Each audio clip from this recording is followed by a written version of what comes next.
Hello and welcome back to St James's Pod. I'm your host Sam. I'm joined in this one by George and Alex. We're going to be going over a huge game in the rundown to the Champions League places. That is Brighton coming to St James's Park. We'll also be picking the bones out of the Leeds game and seeing whether it was actually a point gained or 2 points dropped. Before all that though, there's a quick advert.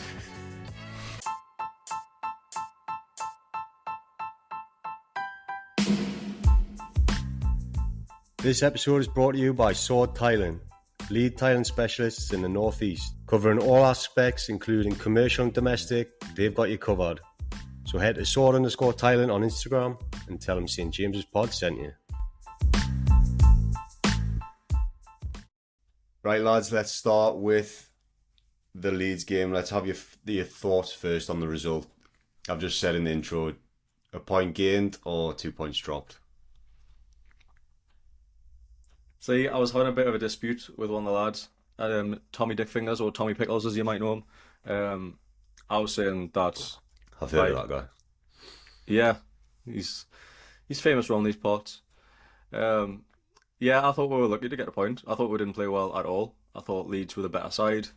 Well, obviously got 2 penalties to sort of... You could say bail it out. Yeah. Isak's one's a clear pen. The second one, a bit more up in the air, but... I don't think we deserve 3 points. Yeah, I would say from that perspective, point gain. But like before the game, you wouldn't have took a point. But when you play bad, and get a point, it seems like a point gained. But yeah, it doesn't put us in a. I mean, obviously it's still in our hands, but getting nervous now, must say. The return of Fat Sam as well.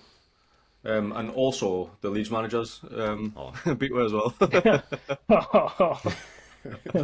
He's been lying. You've been waiting for that one. Boom. Got him. Yeah, for me, it's a tough one because you're going away from home to a team just got a new manager. They're scrapping for their lives in relegation, so. On that sense, the point's not too bad, but then, as you say before the game, and the fact that we're obviously at the crunch end of the season, looking for Champions League, we've just come off the defeat at home, so you can't really say win your home games, take points away from home because we've just lost a home game. So I don't know. I think obviously it's going to be one of them where the next few results it's going to change whether it was a good point or a bad couple of points drop. But I think in this one what we should do is go over where we think the game was kind of not lost, but where we didn't end up winning the game, who wasn't quite up to scratch and who we missed, as well as any performances we do think were good, and potentially any tactics we think we can utilise against Brighton. So have a good look ahead to the Brighton game by having a look back to the Leeds game. So I wanted to just start with the defence. Seems like they've been under a lot of stick recently because obviously we've been leaking goals a lot more than we were at the start of the season. However, I feel like the defence will overperform at the start of the season. And we're still playing the same defence. We're still playing... Trippier's played every single game, for example. We haven't really got the squad depth to mix it up. So, what are your thoughts on the fact that the goal difference is still pretty good? Goal against is still pretty good, but we are obviously conceding every single game now. Yeah, I mean, from the manager's perspective, I think you've got to ride with them if they're not unfit and they're still match fit. They've got us to where we are now with. I don't know, is it still the best defence in the league? Probably not. But it'll still be up there. Goals against wise, I think it technically is, but... Yeah, we've conceded the same as Arsenal now, both on 31. But same as Man City, sorry. Yeah. So to keep a good squad harmony to a certain degree, I think as soon as you concede a few goals, you can't ship out half of the back four. But at the same time, you've got to be held accountable. So it's kind of I'm sitting very much on the fence there because I've just said both arguments. See, like since the World Cup, like well, obviously we've conceded almost every single game, and as you've said, George, like I, I think we're not like defending that much worse. We were overperforming. We're now underperforming a bit. I think the expected goals that we've had over the course of the season's been pretty consistent the full season. So, and also there's been a lot of like these calamity goals happening to her. There's been obviously deflection in the last game, and deflection in the game against Arsenal, penalties. Botman's had a couple of stinkers. Pope's obviously had a stinker. Like there's been so many of these like little moments which we've conceded. Obviously, like quite a few goals. So in general, I don't think we're playing defensively as bad as we're seeing the results come out as. But we're just every fucking game. You expect them to concede every game. That's the thing now. It's so frustrating Yeah. when first half Hmm. we're impenetrable. And also, what changes would you make? Like, would you bring in like Burn centre half or dumb it? We Well, haven't got anyone to bring in. dumb it. Come on. Actually, to be fair, have you seen like they put the training videos up? It's like looking ahead to Leeds or whatever, and they show like training footage. Dummett was smashing it. Like he I put a was, smash someone, wasn't he? He was going for it like. yeah. I can't remember who. What was it, Maxi or somebody like proper? He did some really good defending on it. One of our good forward players, and then I'm Yeah. sure he like rifled one in the bottom corner as well. And you know he's getting a new contract as well because he's homegrown. So, Yeah. but having said that, no, I would not be starting Dummett. So, uh, the thing I was thinking was, should we have been, since Matty Target's come back fit, should we have been rotating that side a little bit more? Like bring him in at the left back and let Burn have a rest, then bring Burn in at centre half, let Botman have a rest, then bring them two back in. Matty Target has the rest. Um, I I think don't Matt know. Ritchie's. It's obviously not the way Matt Ritchie. I think his days as a fullback's probably over. Like, um, that's the thing. Like, if you rest Trippier, who have you got to come in? Mankio. Like, we've got Ashby who's still not played a minute for. Lascelles hasn't been fit to come in centre half. We've been playing without a centre half on the bench for a couple of games now. And Yeah, then when Matty Target did come in, he didn't cover himself in glory. So I think we're just going to end up riding out the season with the same back four, which has, you've got to say, done well pretty well all season. Yeah, and I think like probably in the defence a little bit, like our midfield was shocking against Leeds, I thought, Hmm. and they're yeah, providing no cover. So if we're moving on to midfield next, like Bruno was one of his worst performances for me, was pretty much non-existent. Um, I think it highlights that we're missing Longstaff like So bad. yeah, so 100%. badly. If So you look like at they're the not getting games any where we've support there. shipped more than one, like obviously Villa 3, then the last two games we've missed Longstaff again, and we've let in 2. Like before that, it was like, oh, we're conceding every single game, but it was still only 1 goal. Hmm. And I do think it's definitely like because Longstaff's missing, and also the the wings have been more disjointed as well. So then you've got like I don't know, Joe Linton playing this right side of centre midfield. Don't think it works. That's the thing, like, where Bruno fell down last game is like in transition. Like, that's where Longstaff is so good. He comes back and covers like so well and so often. And he's got like some sneaky pace about him. He always seems to be able to get back. When Bruno turns the ball over, he's not as quick getting back. And just like and to be fair, going forward as well, Bruno on the ball going forward isn't the same player when he hasn't got Longstaff covering his back. So in both phases of the game, we just struggle without Longstaff. We struggle without that like natural like sitter. Yeah, And also you mentioned Joe Linton having that Willock and Joe Linton link up on the left where they can switch it up like regularly all game. It's works so well. Teams can't like they can't figure it out. They don't know which player to go to, and when we switch it up.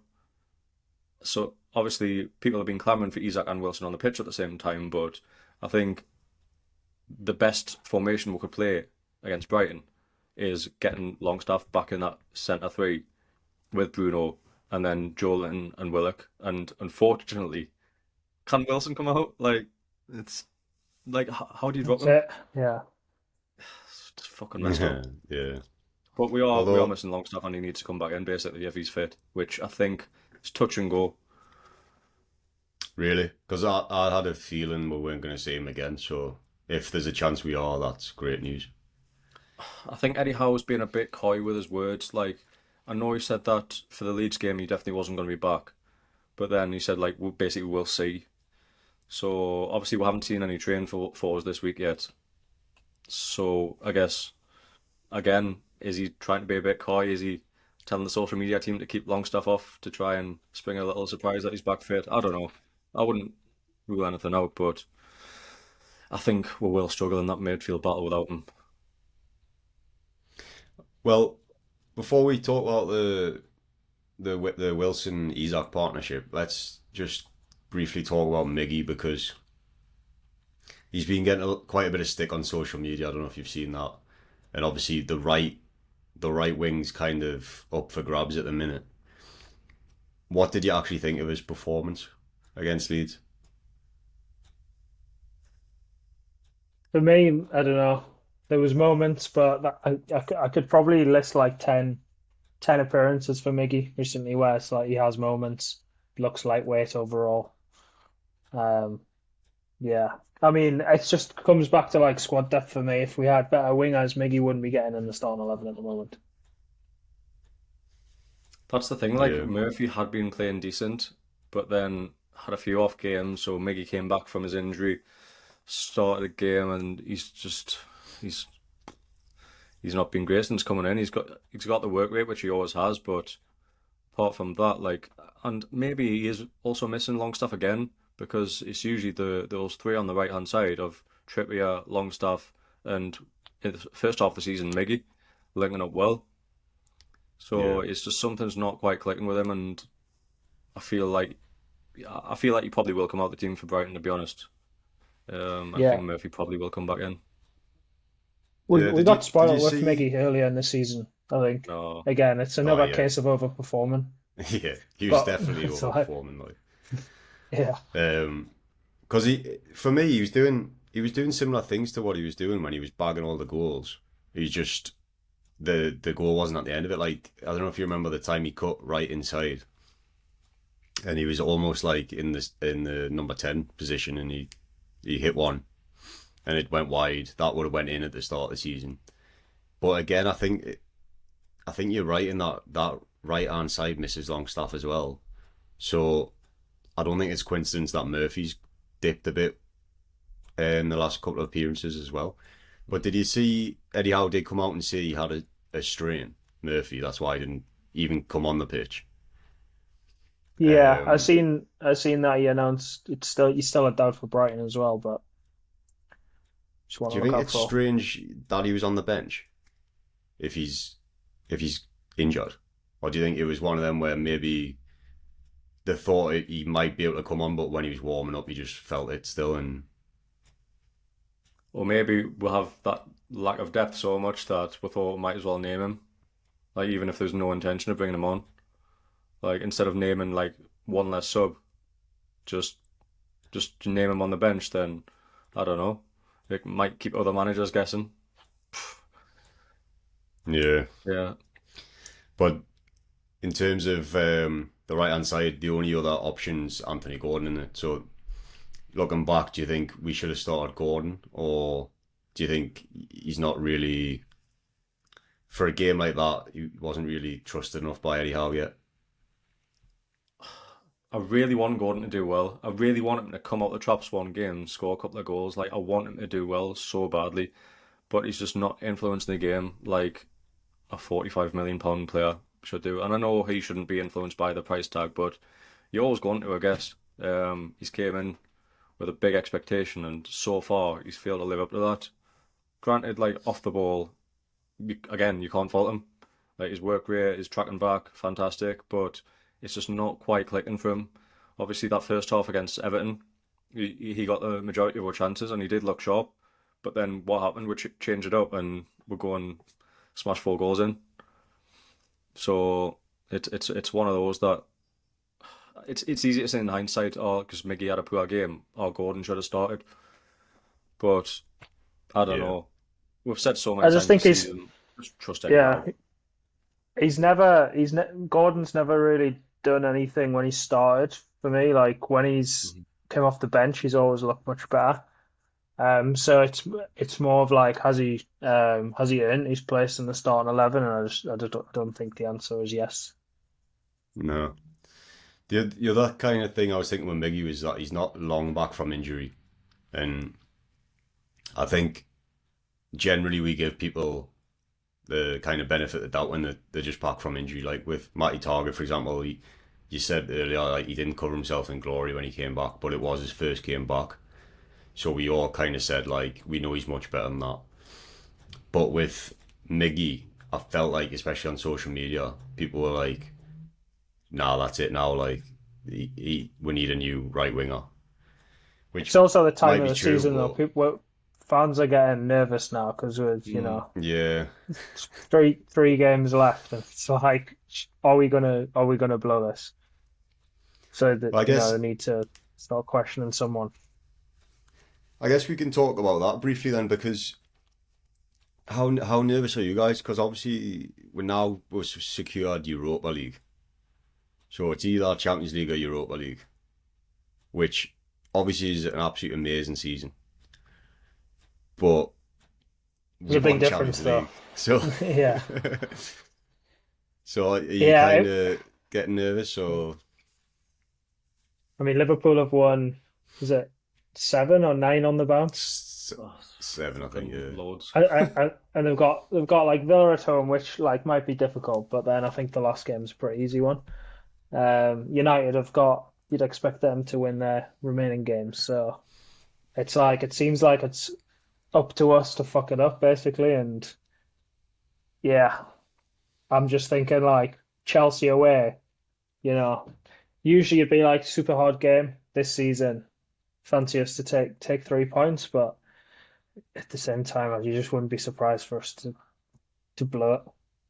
And then we've got obviously yeah. Brighton and Leicester, which we'll get onto, but yeah, I'm nervous. Like How many points do we need though? I think we only need about six, don't we? 6. Only need 6. We've got 3 games, mate. Like, fuck me. Like, Yeah, with yeah. I two home think games. 5 would do it, wouldn't it? With the goal difference, Well, this is Fucking it though. The Liverpool will goal catch difference them up, isn't man. that good now. it's not. But Aye. then I don't know if it's. Do you think Liverpool will catch well? Their Because goal they've played difference an is only extra 4 game as worse well. now. So, I'm nervous, mate. Like, I know the bookies will have were like overwhelming favourites to finish top 4, but it's getting a bit too close for comfort now. Like, after seeing Brighton's performance against Arsenal, Yeah, if we don't win that game or if we lose that game on Thursday, then the pressure is ramped right up. Especially if Liverpool get a result against Villa, then I'll be out kittens. are you in Vegas for it? Are you like for the final game? Yeah. Yeah. Oh, So I'll be getting up at 6 a.m. to watch the final game, and I think it's going to go down to the final game.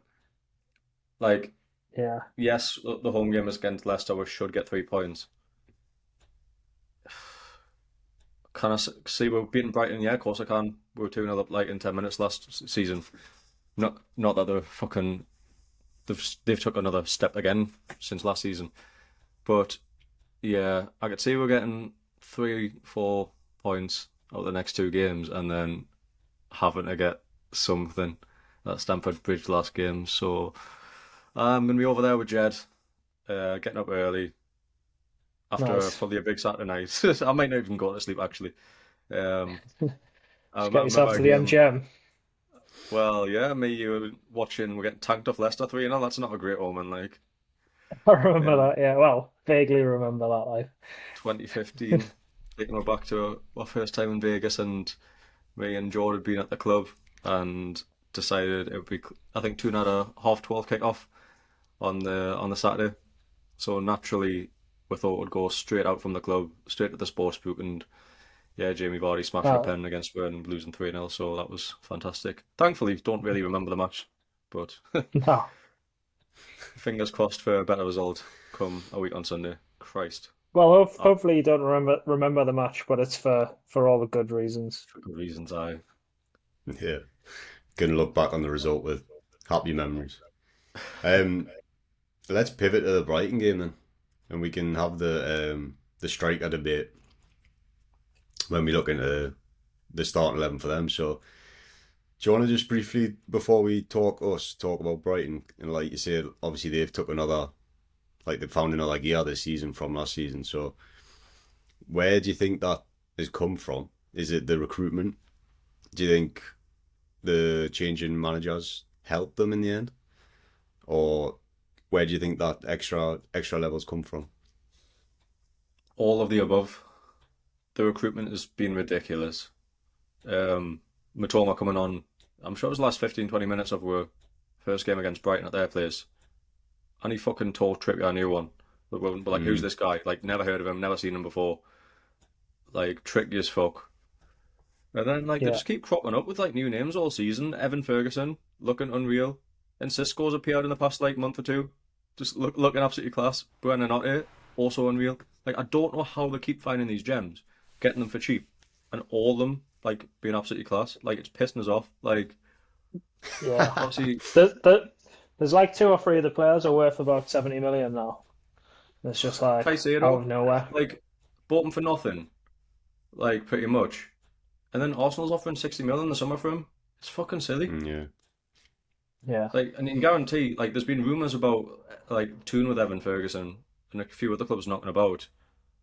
Levi Colwill, who they've got on loan from Chelsea, he's fucking unreal. If he doesn't stay at Chelsea, he'll go to another European club, I'd imagine, 'cause he's looking sharp.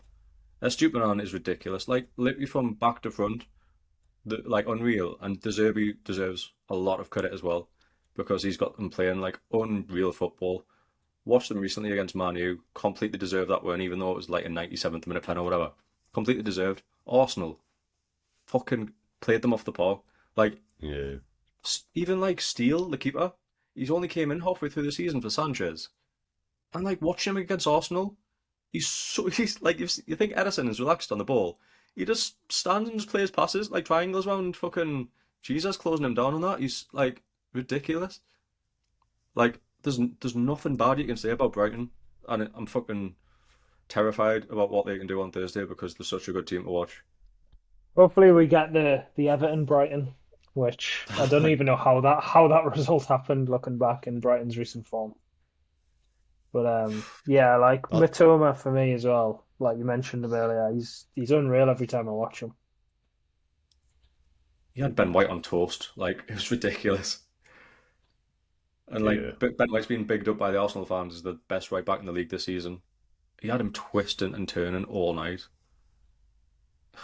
Yeah, I really want Longstaff back to help Trippier out. Because if Trippier's one-on-one with Mitoma, I don't like that matchup at all.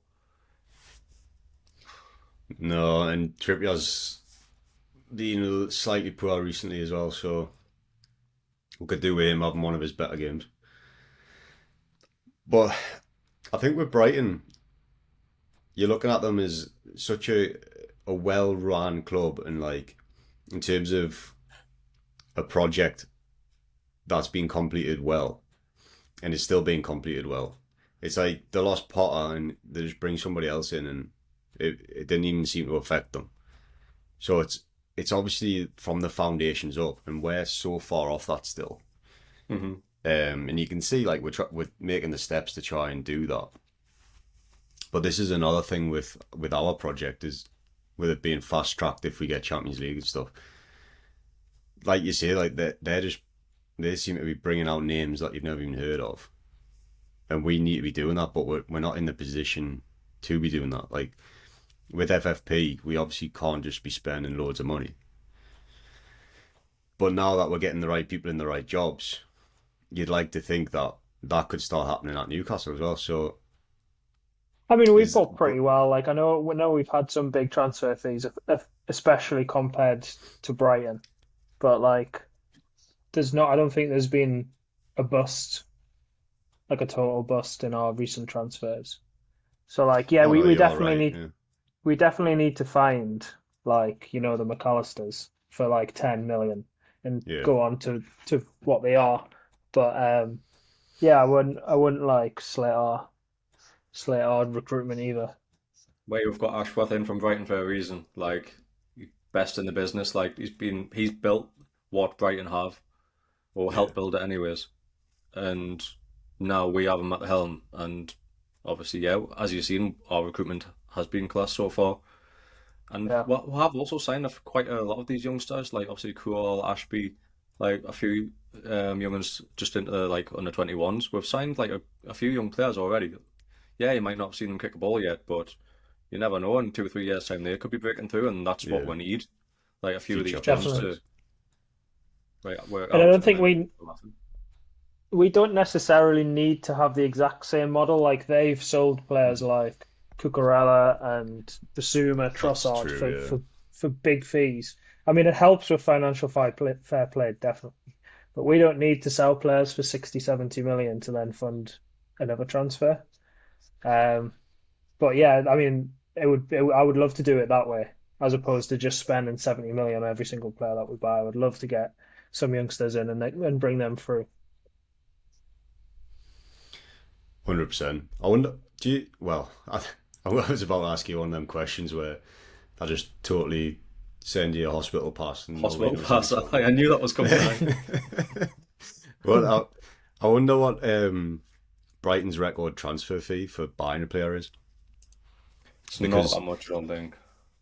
Headache. you get the impression that they do buy cheap um, and sell expensive. So with us, we've obviously spent like big on Isak. We've spent pretty big on Gordon, but They're getting João Pedro on there for like 30 mil or something. I 30 think mil, that's which is a already been record fee, aye. yeah. So that'll probably Like, be it then. that's silly, that though. Like, their record fees, like, less than 30 million now when they've got all these superstars who they could sell for 60, 70 each.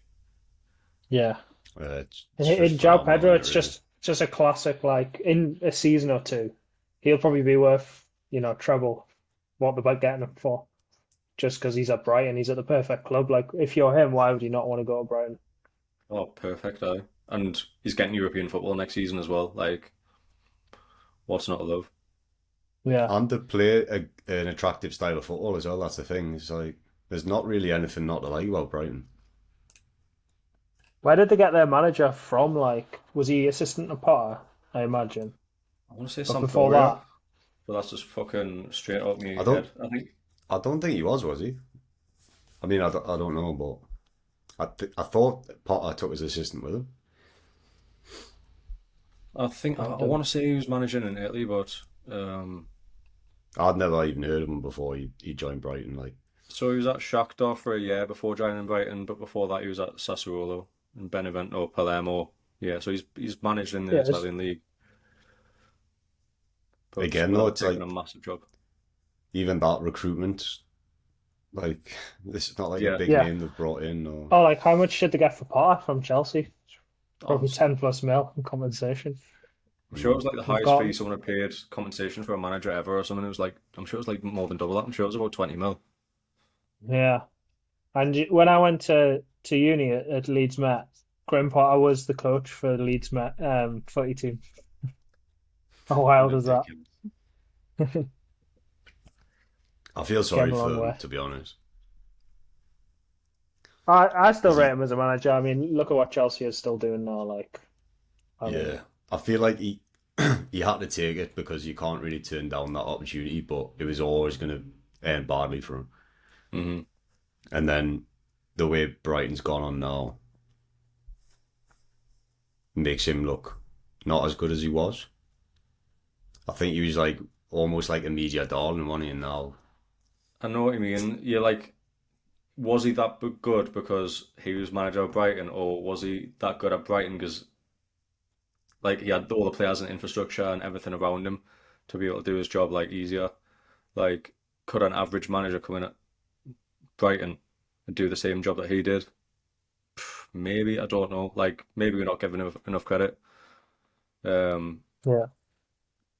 But yeah, Just it's one reading of here those that that like obviously with like Thomas Frank being linked with like the Tottenham job, will he be able to go in there and do the same job that he's doing at Brentford? Probably not, no, because it's Probably a not. completely different style of job. yeah. Um, Where do you think but I Potter do goes next? see, like obviously Leicester tried to get him a few months ago, and he turned it If down because they he go wasn't ready. down, There's no way he goes back to the Championship. Well, I'm saying back. I don't think he'll go to the Championship. I think there'll be a Premier League side who would definitely want to take him on. Yeah. As Might, soon as someone where? struggles next season, then Yeah. Do you think he'll be West he'll be one Ham of will the top be front looking choice. for a runners. new manager next season, or do you think Moisey's in it for the long run? If I was Moisey, Depends what he I would, yeah, I would probably just leave anyway. Like he's kept Yeah. them up pretty much this season, but it's been not a great season. But then you've got the Conference League. Um, if they win that, I think Moisey's done a good job Well, there overall. true. Yeah. Okay, let's go and circle back round to Newcastle then and talk about the striker situation. So obviously we mentioned it earlier. A lot of fans were clamouring for Isak and Wilson to start together. We'd seen what happens off the bench. It's been working an absolute dream. They seem like a perfect partnership, both scoring loads of goals. He then tries them both together. Isak off the wing. Doesn't really work against Arsenal, but mm, I don't think we played too bad against Arsenal. And then he does the same against Leeds. Now, in the Leeds game, he did mix it up. I think we changed formation about 4 times. So Yeah, there was a Isak went at number point 10 where, and stuff. yeah. Have you seen enough of that to make a decision if we should be doing that long term or we should scrap that idea? Go on then, Jordan, I'll let you go I think first. I think overall we like when we've played our best this season, it's not with both of them on the pitch. But that's so hard to drop like you. I think the obvious one is to drop Wilson, but he's like Gary Goals. He just scores goals. He scored 10 So goals in about as many games. yeah. Um, but I don't know. I think I would change it up. I think I'd go back to Isaac through the middle and drop in Wilson. Not sounds harsh, but I think we have to change it. I don't think we played well at all against Leeds. And if we play both of them, what formation are we going to play? Who would you Yeah. play in the rest of the team, like the centre mid spots on left wing, if you drop Wilson? Really depends if Longstaff's back. As we've That's mentioned what loads, my decision I'd hangs on. I'd Yeah. love to have him back in. Yeah. Um, I think we've kind of got to assume he won't start, though, haven't who Longstaff? we? Yeah. If that's the case, then I think we're almost forced in a way to keep Isak and Wilson in the team because you've got to play Bruno, Willock, and Joe Linton centre mid because we don't really have anyone else other than maybe Hmm. Anderson. So then unless he's chucking Maximan in the deep end, but then and Isak up top. But I think Yeah. that's Then it's like probably trusting unlikely. Maxi over Wilson. Don't Which know. I off the just think ball, we need a yeah, change. Hmm. you need Thing is, everyone though, pressing at all times. with So I think Maxi's a bit of a luxury player there. with Wilson playing, with him scoring so many goals, a lot of them have been off the bench. So Hmm. it's not like he needs to start to be scoring. And I just don't think the last 2 games, like I know he was cool as anything for the 2 pens, but he didn't do anything really apart from that. And Arsenal was the same. So I think I'd much rather have Isaac up top and bring someone like Maxi in Uh, because I don't think Maxi offers a lot less than Isaac defensively. I think we've got to basically match their energy. I just don't think Maxi's the right call for this game, like at all. However, they have been playing Caicedo right back, and I know he's played well the last couple of games, but he's not a natural right back. Face him at 1v1 against Maxi. I wouldn't mind seeing that, to be fair. Or maybe, as you've said, that could be an option later in the game if we're struggling or need something off the bench. Because he has looked bright when he's came off the bench lately. Again, decision making hasn't been quite what it could be, but he's looked lively, and when we're needing something late on, I like that option to bring off the bench as opposed to Miggy or I don't know, Matt Yeah. Ritchie. Richie's days are done at the tune. I think he's injured, isn't he, Matt Ritchie? I'm Again, sure there was talk in a press conference that he probably has kicked his last ball for two now. yeah. Um, yeah, just when you're saying about Maxi coming off the bench, though, I feel like that is what we miss when we start both Isak and Wilson. We don't have someone on the bench really to come on and score a goal. So yeah, we've got creative players and stuff, but not having Wilson to be able to bring on, or even Isak to come on, especially later on when the legs are kind of getting tired. I think we miss it. So I don't know. It's going to be really interesting actually to see what he does. But Mhm. there's questions kind of all over the pitch. It's like, who do you start up top?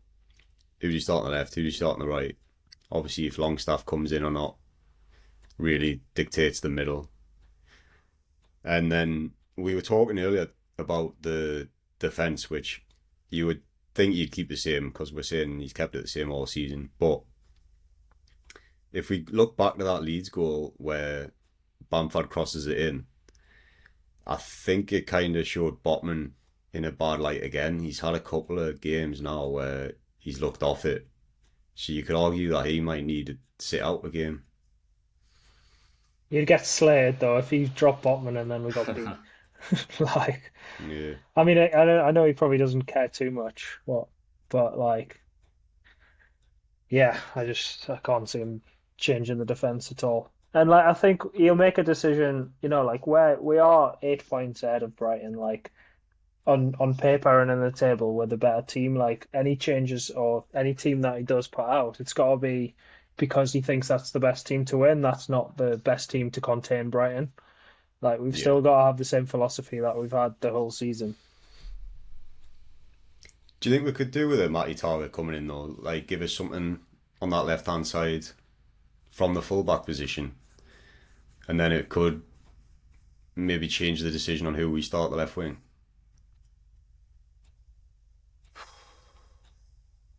I think probably. I think it's tough because I'm thinking about Burn facing up against Mitoma or Cisco or someone like that. I know Cisco did go off against Arsenal, but I think he'll probably make our game.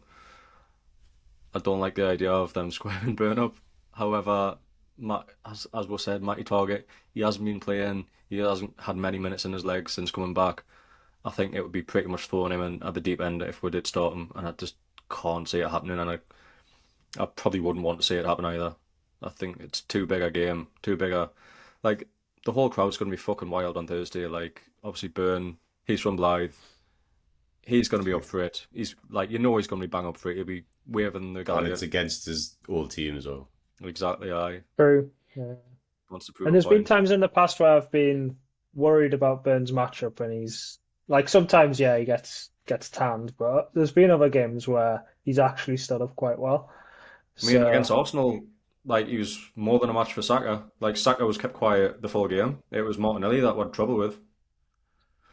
yeah, So he's not incapable of putting that boss performance on, and I'd I'd back him. I'd back him to do it again. I might be falling on my sword here if he has a fucking stinker, but yeah, like I've got faith he can have a good game against Brighton. He's done it keep for the faith. 30, 35 games or whatever. 3 more to go. 6 points. Fucking Champions League. Yes. And a player we hadn't actually touched on yet who had a really good game, or in my opinion anyway, against Leeds was Pope. He still had that sort of. There was a moment where he come sweeping and he was outside of his box and he volleyed it clear. He did it a couple of times against Leeds. Yeah, there was one especially though where I think now I don't know if it's just because because of a couple of hairy moments, but as soon as he's out of his box, it gives me the shits like. But apart from that, obviously he saved the pen. Um, that could be crucial again in this game. If he can keep a clean sheet, then obviously we're laughing. So, what do you think the atmosphere is going to be like, though? So I'm assuming you're at the game. Yeah, I'll be there. It's Do you going think to be it'll be rocking. nervy, or do you think Nah, it'll be? I think the fans will come out backing with. I think it'll be a raucous atmosphere. Even though it's like a Thursday night, it's a bit fucking weird one to be honest. Um, but the scale of the game, it's fucking huge. We need to be there. We need to be the 12th man. So fully expect St James to be a good atmosphere. But it's one of those things. First 20 minutes, if things aren't going way, if we're under the cosh a little bit, Yeah, it sharp dies down again. So we need to just Yeah, try and keep going for the lads, basically. but that's the thing. Like 2 out of 3 of the remaining games are at home, which would take home games any day over Oh yeah, over away games. So yeah, like Brighton away, I'd be even more nervous. But Brighton oh, at oh home, yeah, I'm like, yeah, with Brighton at home, we can still get a result. that's the thing. Like players like Trippier, players like Bruno, like they haven't played the best for like a number of games now. If they play their best, if the team plays their best, we'll win the yeah. game. It's that simple. Yeah, We are like a great team, great individuals, great as a unit. If we play our best and get the crowd up, we'll win. It's that simple. But we just need that massive performance. And then, like at this stage of the season, like if they're not up for it on Thursday, then we'd all deserve top four. That is true. I would take it without deserving it though. Oh yeah, I'd take a stinky VR decision to go away. Absolutely. um, there was something I noticed on the TV. With when you just mentioned Trippier there, I just remembered it. Um, I I can't remember if actually it was against Leeds or Arsenal, but he was he was in a real bad mood with somebody, and I couldn't work out who it was. I think it must have been the Arsenal game actually, because I'm sure it was like Murphy was around him, but he was basically the camera caught him saying, um, like, "Why are you just looking at me?" And then he went out for a throw, he got the ball, he turned back around, his face, he was like absolutely fuming, and then it was like, he's like, "You're just fucking looking at me," like basically like not getting an option. And I was like, Yeah. I wonder how much his dip in form has also been due to like chopping and changing in front of him and Longstaff being out and stuff like that. it's difficult because sometimes you watch him and I watch him and I'm like, his passing's just totally off, and it doesn't matter Hmm. who's in front of him. That's true, Then yeah. And his it's set like, pieces as well. yeah. But then other They were times, yeah, really like frustrating. if he's like exposed one on one, then that it does matter who's around him. So I think it really Yeah. depends. But then I suppose you could argue, like, if he's saying, like, you're just looking at me, like, you're not moving, you're not giving me an option, like, that is going to affect your passing to some degree. Yeah, yeah, I guess so. But, I mean, you should still be It's able like to on hit Footy someone's Man when feet, you but, get Footy Man when you get them like cohesion lines once you get like you play like 10 games. Oh, If the you put the someone the else light in, green lines, beautiful, yeah. beautiful. yeah, When you get a network of But, those going. oh, unstoppable. because I feel like that was part of Miggy's success at the start of the season as well. It was that cohesion, especially with Longstaff and Trippier. I mean, Trippier essentially, but um, and then when you talk about Bruno having, if he can play well, what do you think's going on with Bruno? See, he's carrying a knock. I think he's been carrying an ox since pretty much the World Cup. Like the amount of times you Mm, see him like go down during a game and you think, oh fuck, he's coming off, and then somehow he gets the magic sponge and he's back playing for the rest of the game, and he doesn't tend to get taken off The either. Jackie Magic Sponge. Jack Jackie the comes Rubber. on. Oh, old physio when we were younger, Jack the Rubber. He bit of comes on Bovril. with the Bovril, yeah, I remember Mate, it's amazing what the magic sponge can do, you know. that. It's a shame I haven't got Derek Wright applying it these days either, since he's retired. Yeah, Mm. go out, Derek, right? What a ledge. Fucking Newcastle's fastest fat man. Fucking 50-yard dash in fucking 8 seconds. Unreal. It was like Burden once he got going. He was gone. It's like he's running downhill. Completely forgot what my point was. Well, Oh we yeah, were just Bruno. talking about Bruno's injury, and like he picked up an ankle injury, didn't he? Like just before was it just before the final? Because we were worried he was going to miss the final, He was or was that a banned. suspension? He was sent off before the final. Yeah, but But he had that horrible ankle injury, didn't he? And yeah, he I was feel out like for a it's couple of not. games because I remember there was a few games where we missed him and we didn't win a game when he wasn't playing, and that was in that sort of poor period in like the start of the year.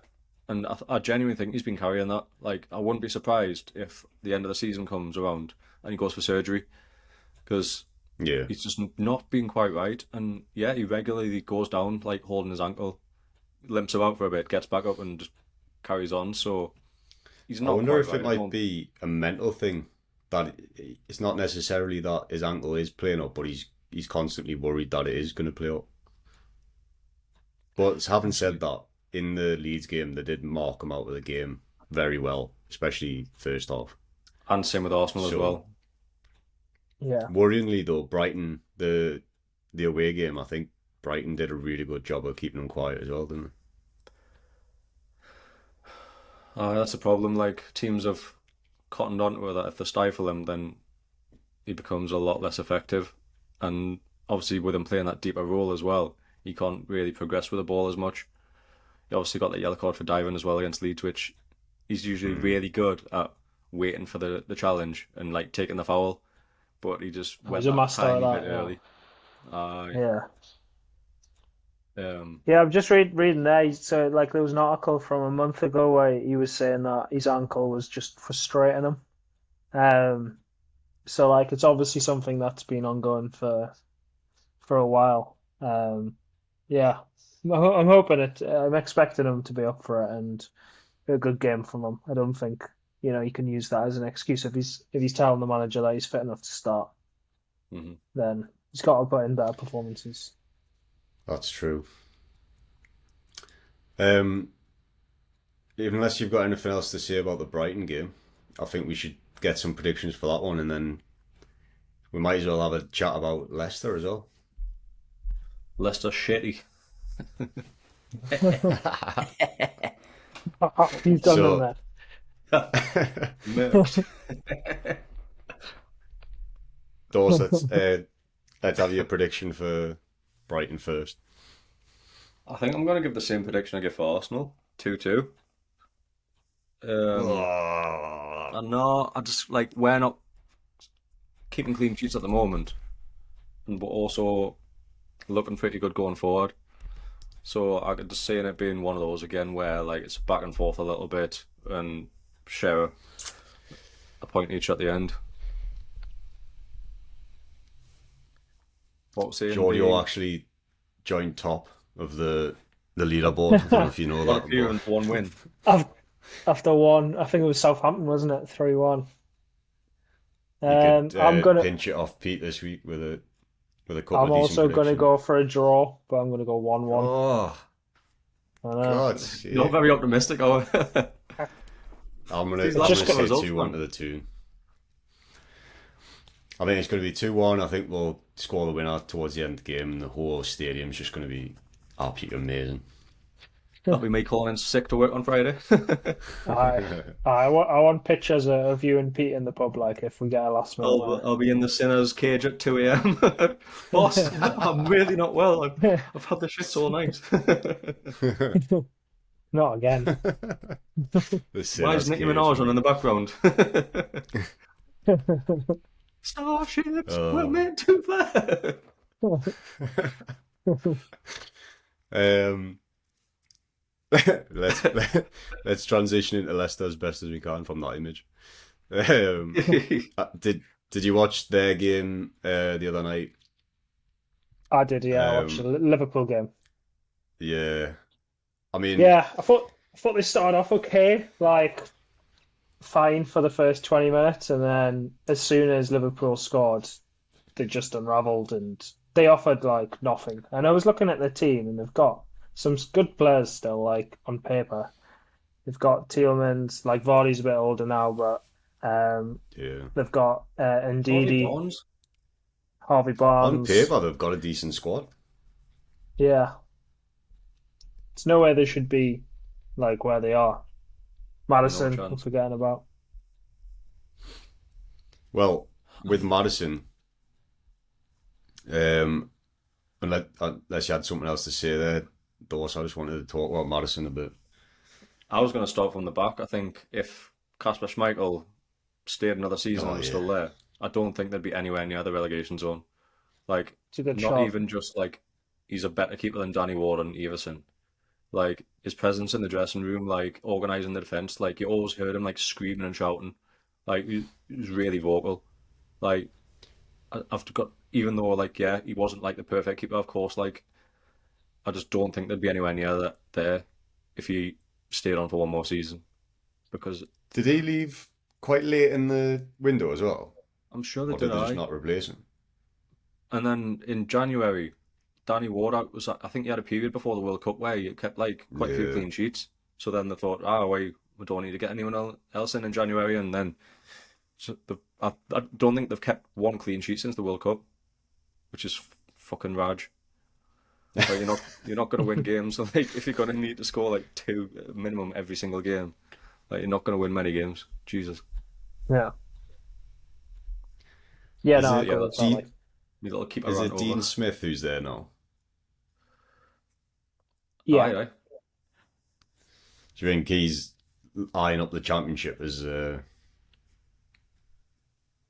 he's looking ahead to that now? He's kind of resigned to it, or Wait, that's the thing. they've Like, st still got a chance. Like that's it. Like they're going to be up for it. You'd imagine. Well, you'd have thought that against Liverpool, and they just got tanked. But it's not going to be like a walkover. But if you looked at like who would you want to play in the league at this time, Leicester would be one of the teams you'd pick. Because yeah, yeah, especially from at what I've home. seen, especially at home, yeah, from what I've seen mhm. recently, yeah, they just don't fancy it. They just can't defend. They're so bad, like defending. Like the Fulham game was like an absolute joke. It was like absolutely leaking goals. Yeah, I mean they In brought that Johnny game, though, Evans at in for least, that Liverpool. Yeah, for the Liverpool game, they brought Johnny Evans in who hadn't played in months, but didn't change anything. Mm. they kind of fought back in that game, though. Whereas it seems like now they're just, if you can get a goal against them, you're pretty much going to fold. But yeah, with the Madison thing, after the Liverpool game, I don't know if it was maybe just because it was on TV back there or something, but it seemed like everyone had an opinion on social media, and they were basically saying like, "Oh, after seeing how he performed there, I don't want him anymore." Do you subscribe to that with Madison, or do you think he'd still be a fantastic signing for us? And if you look at like just before the World Cup, he was unreal. Like people were saying he has to be in the England squad, has to even Yeah. potentially start for England. So now to go from that to like I don't want him anymore, like you could probably question his attitude, like why is he dropping off a cliff like that? Yeah, Um, and sometimes even in bad teams, good players look good, and he's not looking good at all. But I wouldn't like jump on the bandwagon and be like, scrap him. He's no good. Um, yeah, I think if he was at us, you wouldn't see this version of Madison. That's the thing. Like you've got Tielemans' contract running down, and you've seen him having attitude problems in the last like year or so. Like he doesn't want to sign a new contract. Like he's leaving no matter what.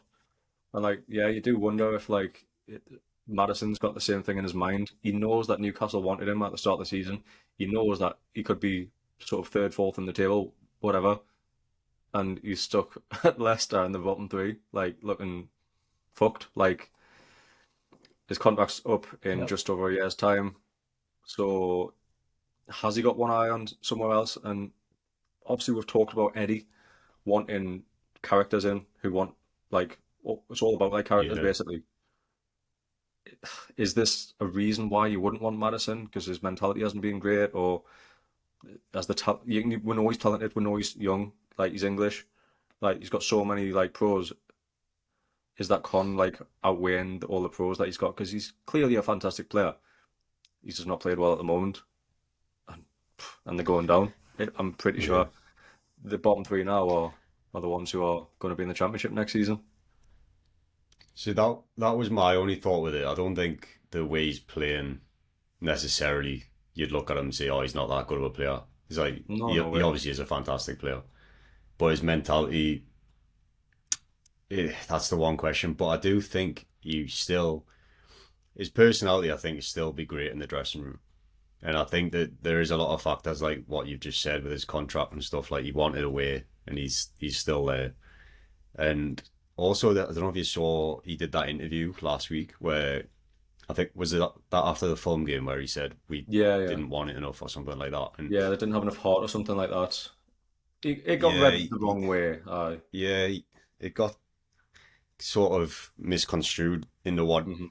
he actually meant, and like all the Leicester fans jumped on him, which I think that must be hard if you're if especially if you feel you are doing your best to try and keep the club up, and then all the fans kind of jump on you if it's like saying one little thing, they take it out of context or whatever. It would be hard to keep the same sort of level of drive, especially when you're playing Liverpool, you're now 2-0 down or whatever. So I don't know, I'm giving them the benefit of the doubt, probably because I'd like to see him in Newcastle shirt, but at the same time, when you're saying he's English and stuff like that, do you think we'll still have to pay over the odds for him if they get relegated? I think it'll help. But back to your point there on his Oh, it'll definitely interviews, help. like I think he's one of my favorite players. Like In period that I interviews. hear getting interviews, he's like Mm. he's very honest. Well, obviously like last week maybe a bit too honest, but he's so straight up. He says it how it is.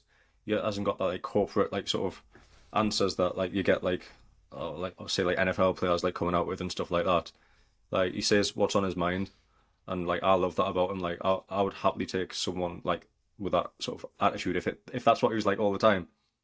Like Hmm. I think he would fit in our squad really well Do you think with he his massively price tag. improves the team, the starting 11, for the It's price tag? well, Say we're getting for like 50 million. it Where Like, does he depends play? which starting 11 you're talking about. Right wing, Like last centre week's mid. starting 11, you'd play him right of the centre, wouldn't you? Because Longstaff was out. I think we probably win that game. So, yeah, it definitely adds but squad if depth. you're I just talking, think, yeah, I know what you mean. And my other thing is, are we going to have to pay more for him than somebody from Europe, someone who's not English, that is the same level, Likely, yes. same sort of age, but Uh, you're not guaranteed that they come to the Premier League and smash it. So yeah, like that Diaby at it's a funny Leverkusen. one. I think we were linked with him last season, linked with him again. So Yeah, there's yeah. a host of other clubs. Like he's like 60 million. So say you get Madison for 50. Is it worth the risk for like knowing that Diaby's got probably a higher ceiling? and a massive upgrade on Miggy and Murphy. Whereas Yeah, is Madison that much of an upgrade on say Willock? It's arguable. Bruno obviously not. Like Longstaff is a different kind of player completely. And that then yeah, changes things because you'd have to basically Bruno would be the number six. Like there's no doubt about that. Whereas when you've got Longstaff in the team, he can be the sitter, and Madison yeah. isn't that player. It So just makes it's these wary next for few him. games super important because I think if we're a Champions League team, we need the squad Yeah, and we need players like Madison. If we're definitely. not, then can we justify spending like 50 million on a player like Madison? I don't know. The other thing you got to think as well, if we get Champions League compared to Europa League, we're suddenly in conversations for the likes of Declan Rice and stuff. So whether you would spend your money there rather than on a James Madison, but he's going to cost you a lot more to get him out of West Ham, I think. I think 120 So is what they're saying. And there's also rumours that he wants to stay in London as well. yeah, Yeah. There's I don't like know how much strong that's links with just. Arsenal. Yeah, that's true. I don't know if the London thing is just like, I oh know yeah, you he's never lived know. in London all his life and putting two and two together, but I wouldn't be surprised if it's. Has he got kids and shit? Should another hospital pass fever? Not sure on Declan Rice's family situation. Do you reckon if his kids get ill, he puts them in rice? To get wet. I'm not gonna. If he has got kids, that could go west. So let's. While Sam's googling if Bryce has got kids, we'll move on. I'm not googling anything about kids, man.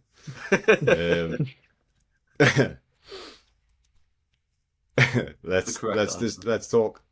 In fact, let's talk predictions for Leicester, because we've been on about an hour now, and I need to start going to work.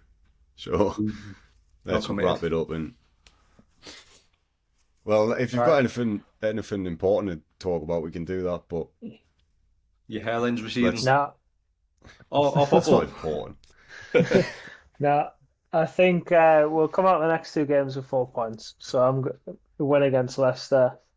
Give it a But that still means we need a result last game of the season. Jesus. Yeah, it does. Yeah. Oh, that's fucking hating me. I'm gonna be. I just can't. I just can't. I can just see it happening now. Like last game of the season. That's the thing. Like usually Chelsea away wouldn't be that like much of a nervy game. They haven't been playing well. They've got nothing to play for. We think like, oh yeah, last game we'll smash them.